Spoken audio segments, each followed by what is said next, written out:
தானியேல் 6ஆம் அதிகாரம் 28ஆம் வசனம். இந்த வசனம் மிக அழகாக சொல்லுகிறது, தானியேல் எடுத்த காரியம் எல்லாம் ஜெயமாக முடிந்தது. அதாவது தானியேலின் காரியம் ஜெயமாய் முடிந்தது என்று வேதம் சொல்லுகிறது. ஜெய கிறிஸ்து நம்முடைய வாழ்வில் இருக்கும் பொழுது எல்லா காரியங்களும் வெற்றியாகவே முடியும். கிறிஸ்தவனுக்கு தோல்வி என்பது கிடையாது.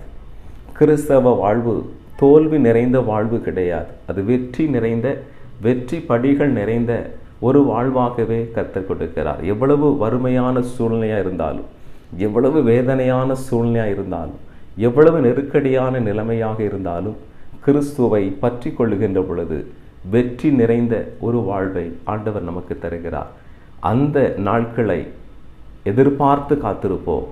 அந்த நாளை தந்து ஆசீர்வதிப்பாராக.